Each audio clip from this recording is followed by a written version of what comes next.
Yo, what is up everyone, and welcome back to another YouTube video with your host, Kenkukun. And today, we are going to be covering Destiny 2 Trials Training, or Destiny 2 PvP Training, or whatever you want to call it. There's no music, it's just clips. Some of them are funny, some of them are funny. All of them will be useful in some way and very informative. So let's go ahead and dive in. We're going to be covering grenades, Titan shields, Tether, big one, Tether. And I think we cover emoting. So we're gonna dive into this clip first. Let's take a look, and then I'll break it down. We'll try not to keep this too long. Let's see. Yo, what's up, Come on, Ronnie? controller. Welcome back.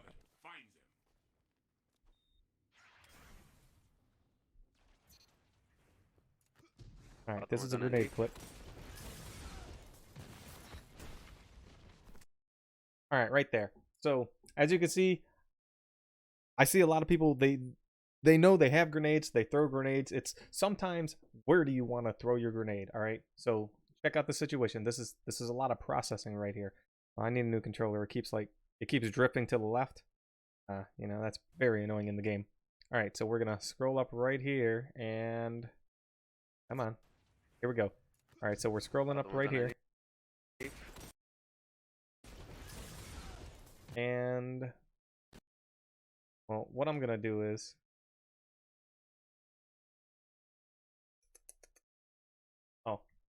here we go. Sorry.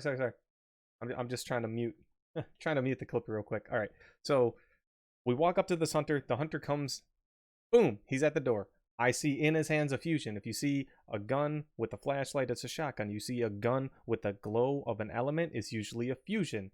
All right, he's running from my teammates. There's a man down on the enemy team. If you look at the top of the screen, there's a man down. He's running from my teammates. Two of my teammates are in the building. I shoot, and I dodge. It's time to move from the fusion. Now, most of the time, you're going to die to the fusion right here, but and that's Bastion. But I was lucky enough to jump to the side. This is where my awareness kicks in of the map. You don't want to jump straight backwards. A lot of times you don't want to go straight forward. Maybe if you're tight and you're shoulder charging on. This is a warlock. I jump to the side. This little post goes between me and most of his bullets. And then I don't throw the grenade at where the hunter is. I throw it right in front. I damage myself. I almost kill myself. But if that hunter pushes me, and he did, most of the time they will. Whoops. Most of the time they will. You're going to kill him. So he went for the push. Looked like the shade step to me for the melee. I just threw a grenade. Took a little damage. I was committing to kill myself with that grenade. I didn't care. And I was ready for that to end. Come on, game. All right, here we go. Now, I showed you properly how to use a grenade. Here's how to not use a grenade. And let's get a little volume there. All right, here we go. My luck with these grenades are horrible.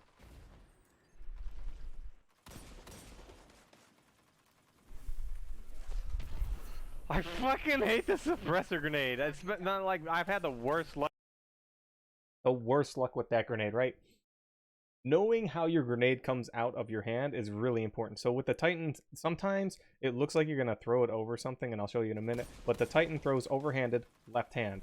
The Hunter throws left-handed, I believe, overhanded, and the Warlock kind of slings his grenades out. So it's a very different input. His is good for, the Warlock is good for throwing it around corners, like around doorways and stuff, and corners. Whereas the Titan and the Hunter are better for throwing over objects and ledges. Yes, that's an actual thing if you've never noticed it. I believe the Hunter has pretty much the exact same movement, right? An overhand throw with the left hand. And now we're gonna dive into the next. Do you know how low your light level is?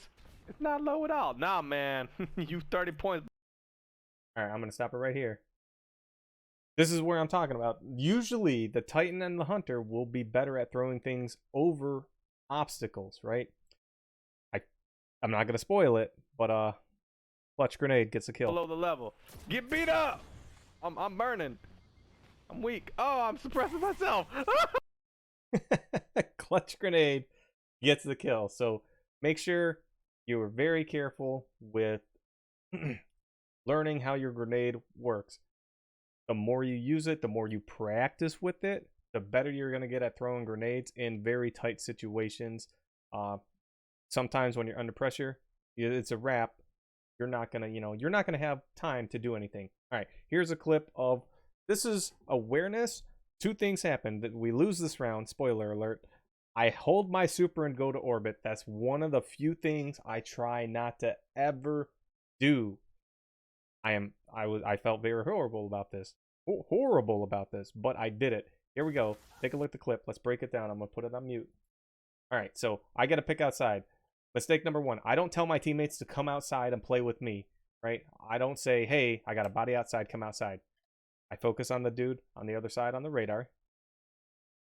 He cuts through the middle of the map, all right? One of my teammates is dead. I try to kill him. So instead of me continuing to shoot, I just immediately pursue. I'm like, all right, I need to get behind this dude and kill him because my teammate's getting ran up on. All right? Come around the corner. My teammate my teammate gets the kill. All right? We get the revive. And now this happens. I still have my storm. I'm like, all right, we got the revive. We should win. I fail to kill this dude. All right? And now here's a slight mistake from my teammate. This is where you would want to work on something like this. All right. He got the revive and backed away from the other teammate, but he got the kill. So my other teammate died. Boom. Here, right there. Right there, right there, right there. Let me see if I see it. I think this is the second time I die this round. I'm about to find out. That's my first time dying. 1, 2, 3, 4. Okay, so my teammate, this is what you normally don't want to do, and it's very situational. At that point in time, when the other guy died on our team, when Cord died on our team, right? We're gonna stop it right here in just a second. Boom, boom, boom. I'm dead. Cord dies right here. Yayo comes to me, and he stands here for like 4 seconds. You usually don't want to wait on heavy for 4 seconds. If the fight is happening, all the action's happening, you usually don't want to stand still. You want to try to get good advantage. Now he's in the open on a staircase. There's a body. There's 2 bodies in front of him. If the enemy goes and gets that other body, if he can, instead of pushing Yayo, he does it from cover. And maybe Yayo picks me up. But at the same time, I think I would probably just get shot right back down. This is where you want to try to get into a better position. You want to try and be a little more proactive, and you definitely want to, you don't want to leave the area. Everything is here. The bodies are here. The enemy is here. All the ammo's here. This is a fusion rifle he's going against, so all that ammo on the ground, right? If Yayo was close to a super, I would have said, back up. Make a small loop for like 2 or 3 seconds, pop your super, and come right back to us. But, we don't know what's going on. This clip was 2-3 weeks old. Who knows? But you usually don't want to stand still somewhere and just not do anything. That tends to not be a good idea. All right, what is this? Okay. Wait, what is this? Are we at the tethers already? Okay, this clip. Okay. All right, we are back. I wanted the tether clips at the end, not at the, not in the beginning or midway through. All right. Whoa, I actually talk right here. What do I say? Come on. All right, let me hear what I say. Come on, controller. I really need a new. And you should have kept him out of the building instead of getting on a revive that's not even ready to be picked up, putting yourself in a very open position, not playing by cover, and you wasting your time. All right, so I said it really fast in the moment. I was probably a little on edge. That's why I said it so fast. I try to help people out as much as I can. So he, if he had a grenade, he could have zoned him out. He could have moved into a better position. And again, you don't want to stay stagnant in one place when you can actively get to a better location. It all comes with experience. It all comes with knowledge. It comes with time.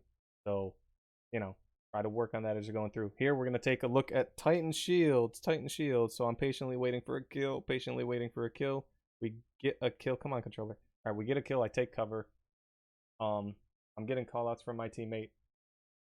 another guy comes behind us. So I'm like, push forward, push forward. I tell my teammate to push forward. He dies to a knife on the ground. I throw a Titan shield down.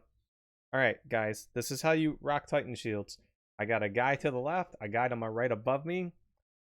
I pray the guy to my left doesn't stop me from doing my job. I'm gonna get this revive and I'm gonna walk through the shield at the same time, and then I'm gonna like dance right back as he melees me. The Titan shield, if you're close enough to the shield that when they melee you and connect, they don't connect with you, they connect with the shield, and the shield takes, melee damage, I believe, or no damage. I'm not sure. I think you can melee a Titan shield down to nothing, actually, but it doesn't register to you, right? So I was able to get the revive, get a kill, because as he meleeed me, he touched my shield, took damage, and I just meleeed him. And now it's a 2v1, right? Turning into a 3v1. So that's, boom. Titan shield play. We're going to come across another Titan shield. All right. Come on, controller. All right. I grab heavy. I got bodied by a sniper. So I hesitate, but I drop a Titan shield. Death from above. It's round 4, so I know the Titan's coming in with death from above. And as soon as I hear it and I see his motions, I just slide through the shield, turn, right? I take no damage from him, shoot my shield. Don't I don't even care that I die. If you're not going to use a ward cliff in PvP, in survival, and in trials, I think the ward cliff is the most powerful heavy weapon in the game still for PvP.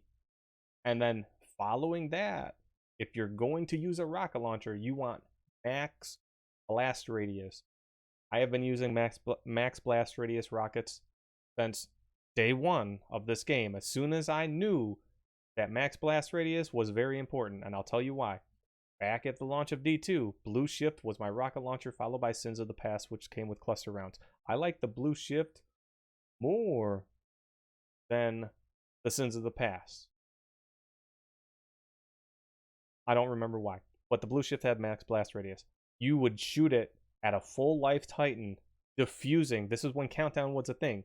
Titan would roll in to defuse your bomb, drop a shield on the bomb, and you just shoot the rocket at the shield. And they're like, oh, it's gonna save me.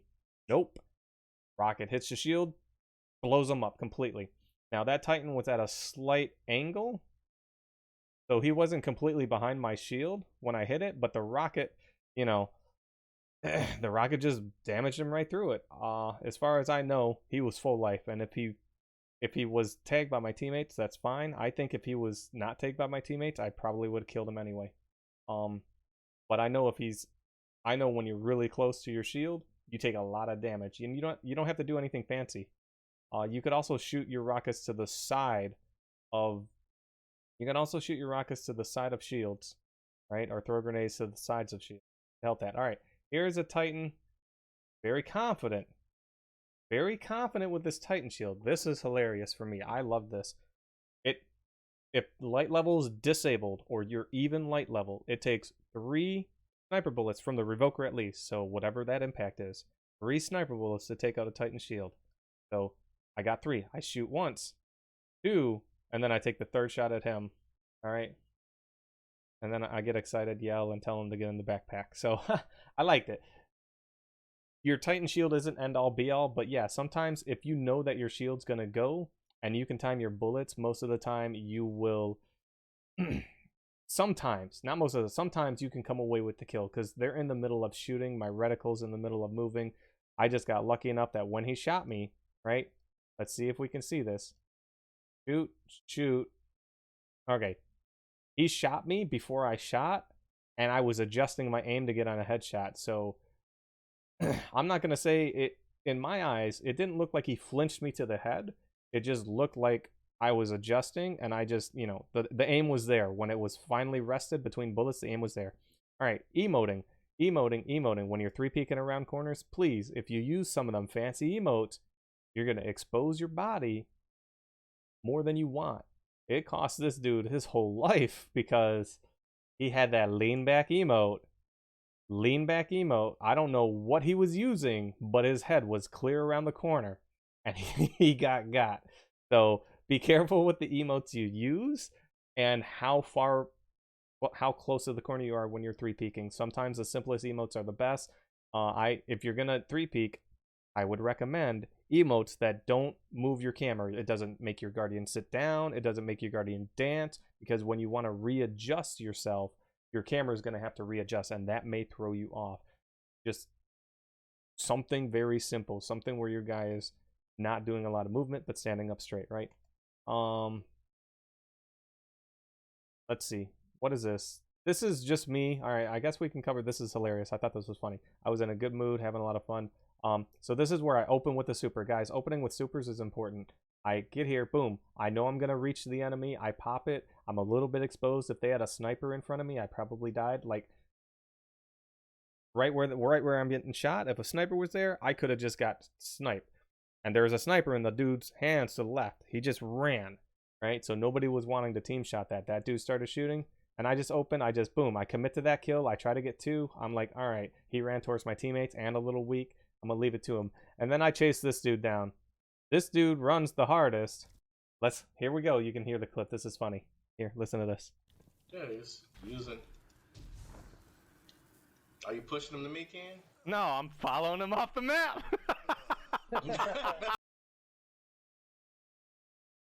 Oh, are you pushing him again? Nope, I'm following him off the map. All right, now we're going to cover tethers.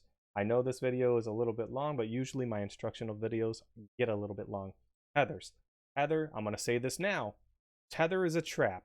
It is not an offensive super. It is a defensive super.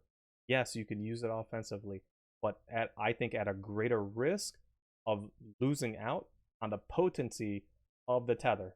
This map came back to Destiny 2. This was one of the best maps for tether because of where overtime was. You could lock down a whole area and force the enemy to a whole different position if you wanted to. And I'm going to show you a couple of different clips with tether and quiver. And I use quiver pretty dang well in one scenario. So here we go. I'm running from a smash. I know my super's close. Overtime is right here. Throw a smoke for a distraction, but I'm also on it, so it's whatever. Boom, tether. I tether above the point. I don't tether a guy. I don't tether the guy in the corner behind the shield. If you look to my radar at the top of the screen, there's a guy somewhere in the anomaly to my left. I don't look for him. I bring the one super on our team to the overtime zone, and I put it on the overtime. It is just chaotic, and I'm hoping it does anything to save us. Now, we got a Titan Smash and an Arc Staff, 2 melee supers. Well, the Titan's in his Smash. He cannot shoot his guns. The best he could do is throw a grenade on the zone. That means we have to move and weather, we have to weather the grenade. The Arc Staff could kill us before Tether tags him, if the Tether doesn't get activated first.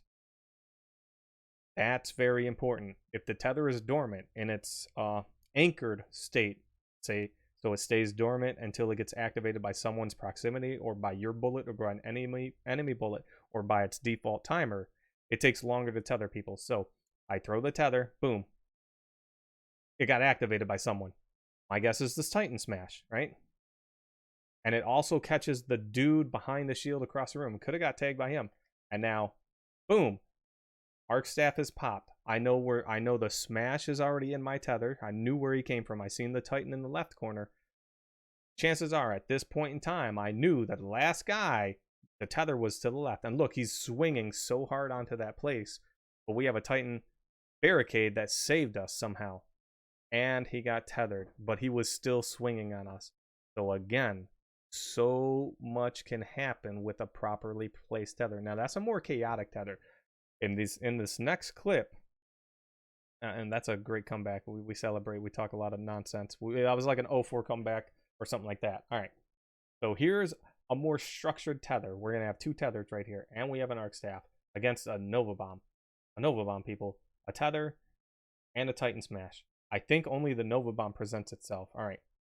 So I'm going to unmute. I'm going to unmute so you can hear exactly how I call this out. Okay. Yeah. Tether off above your doorway, that main doorway. Tether off above it. Don't let him be able to shoot it from outside. All right, I tell DJ to tether off above his doorway so they can't shoot it from the outside. Placing your tether is very important. Now, what that does, it locks down that whole door, so no one can shoot us from that console. They have to Not until that tether does its job. The tether stays dormant. Oh, we have 21 seconds on the clock. I think it stays dormant for like 30 seconds, maybe close to 45. I don't remember. I used to know exactly how long it was. I used it a lot in V1 and at the beginning of Destiny 2. I used tether a lot because invisibility was very broken, and I loved the smokes, and I didn't like what they did with my Void Walker at the time. They nerfed Blink, so I didn't main Nova Bomb anymore. So tether was where I went. Yep. One in here. Need that arc staff in the hallway. Yep, just hold it off the hallway. Don't push. Just hold that hallway. All right, there we go. Boom. All right, we have tether locking down one side of the map. We have my tether locking down the main ramp, and we have the arc staff in the left hull. Now, the arc staff isn't going to last very long, and he's actually really close to me. I didn't want him to chase and get Nova Bomb because that means a man down, and that means less options we have of, protecting ourselves. So DJ point. I just called DJ to the point. We cap the zone. We let the tethers do the work. Here we go. Simple as this. I'm on it. Yep.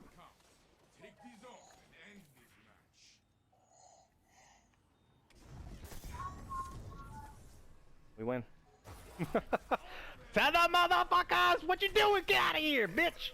The fuck out this room! Kenkukun trials. Tether up at the door. Got you, dog. Tether motherfucker, that's... That's how you use a tether. That it is a trap. It was intended to be a trap, not an offensive super. When people say, my tether didn't grab a guy because I shot it at him, you got to try your best to lead him into the tether. And if that means he baits it, then that means he baits it. The best tether, and you're not always going to get the scenario, I understand. The best tethers are the ones you can place at your discretion for an advantage over the map, no matter what it is, right? I'm going to show you another. This is another chaotic tether, I believe.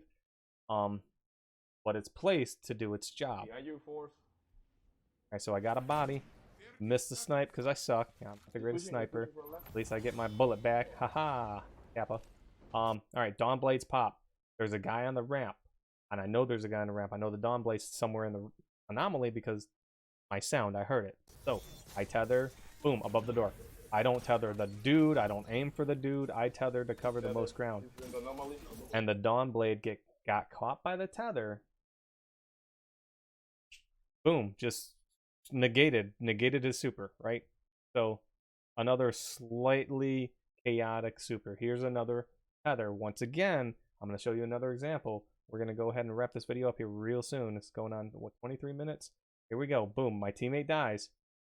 I called for my teammate to storm. I'm like, hey, pop your storm. He does not pop his storm, and it's match point. I'm like, pop your storm, pop your storm. Boom, tether. I aimed the tether at them, and at the time, I thought about shooting it at them. I really did. I thought, man, I should shoot my tether at the enemy. No, I shoot it at my feet, and I stay by my tether. The one guy with the gun, probably should have pulled the primary out and backed up if he could. But I think it worked out because it looked like I was going to shoot it at them, right? We're going to look at it one more time real quick. Like, all right, boom. That dude's already in mid-jump. It looks like I was going to shoot it at them. And I'm like, nah, just bring it right to me. And I'm like, because I don't want the... and I just lay a grenade down. When the tether tags someone, their camera either goes up into the air or down into the ground, right? That's how true flinch should work on snipers. Your camera needs to move, but, I think it would be a lot harder to snipe. I think, and that's a different topic for a different day. Anyway, that's how a tether works, and now we're going to take a look. I believe this is Quiver. Quiver doesn't have the reach of tether, but if you can think about it hard enough, right, and envision what you want, you can play it off. So it's Thunder Crash versus tether. It takes us a moment. Two people are alive. That guy has heavy. He has Thunder Crash. We're also capturing the zone. I put a tether on the zone. Now my super's starting to run out. I don't just shoot a bunch of tethers, right? A bunch of little quivers. I put one on the zone, all right? And then I'm going to put another one there. And then I'm going to put another one into an area that I don't want him to come out. I don't want him to come out from there. And then I put the last one there, all right? So I don't want him to come out from the top left. I want to force him. He's in the building. I want to force him out one way that's beneficial to us, or towards the right. And here comes Thunder Crash. Boom, caught him right out the sky. And oh, that was funny. That was funny. Here we go. Here we go. This is me shit talking people. You're gonna get a crack out of this. All right. So we tether, and this is the last clip. Wrap it up. You're under arrest. Ah, what a doofus, man. I love that. I thought that was hilarious. That's me. Yeah, you're under arrest. All right. So, guys, I hope everyone enjoyed the video. Hope you learned a little bit of something. Remember, Tether is a trap. It is not an offensive super. It is a defensive super. And Quiver can be used to be offensive. I think it was built more offensive. The tracking on it is just garbage. And I have a tough time aiming it. So when I do hit someone with it, you know, I'm only, you know, I'm praying it hits. But you can also use it defensively. It just doesn't last as long as a regular tether would have. A regular tether right there. I think the Thunder Crash would have. I think the tether right there, if I had a regular tether, I would have to lay it down. And when he activated Thunder Crash, I needed to shoot my own tether to activate it. And that would have caught him. That's how I need to do that. If I would have left it dormant, though, I think that would have been the worst case scenario. And he would have just plowed right through my tether before it activated, killed my teammate, got tethered, and then maybe I killed him. Or maybe I didn't. You know, maybe he doesn't get tethered. I'm not 100% on that. But thank you all for watching. If you enjoyed the video, you know, let me know in the comments section below what you thought. If it helped you out, if you have any ideas for new videos. And I'll try to keep my ear to the ground and, you know, my eyes out on the clips. Yeah. Hit the subscribe. Leave a thumbs up, spread the word, let me know what you think, and I will catch you all next time. Enjoy the rest of your day. Thank you.